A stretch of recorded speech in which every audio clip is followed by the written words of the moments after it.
শোনো ভাগ্নি, তোমাকে কাঁদতে হবে। কি বলছো বাবু?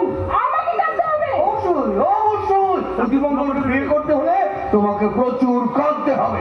কেন ওকে কাঁদতে হবে কেন? আরে বাবা, তোমরা জানো না বোঝো না বলে তো আমি গ্রাম থেকে কলকাতায় চলে এলাম।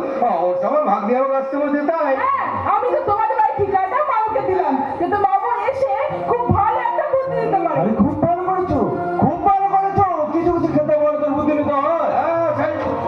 এই বুদ্ধি দেবো বলে আমি চলে এলাম। আর শোনো ভাগ্নি, আমার বুদ্ধি নিয়ে দীপঙ্করকে বিয়ে করতে হলে তোমাকে কিন্তু প্রচুর কাঁদতে হবে। কি ভাগ্নি, পারবে না? আচ্ছা দেখো দেখো ভাগ্নি, দেখো ওই সতী সাবিত্রী সত্যবানকে পাওয়ার জন্য কেঁদেছিল কিনা বলো? লাইলা মজনুকে পাওয়ার জন্য কেঁদেছিল কিনা বলো? পুরাণের বই খুলে দেখো, ওই মহাসতী উমা শিব ঠাকুরকে পাওয়ার জন্য ওই দক্ষযজ্ঞ অনুষ্ঠানে দেহ ত্যাগ করেছিল। আর তুমি না কাঁদলে হবে? কিন্তু মৌলিকে কাঁদতে হবে কেন মামা বাবু? আরে হেঁটে বলে জীবন ভর নয়। শোনো, সারা জীবন হাসতে হলে একটু কাঁদতে হবে, বুঝেছো?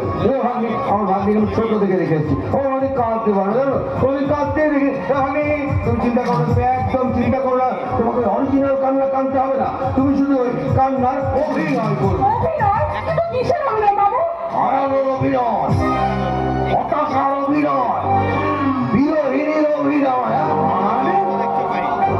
মানেটাও বুঝিয়ে বলতে হবে। শোনো শোনো ভাবি, শোনো, তুমি এক কাজ করবে, ঠিক আছে? ভেতরে ভেতরে হাসবে, কিন্তু ওপরে ওপরে কাঁদবে, কেমন?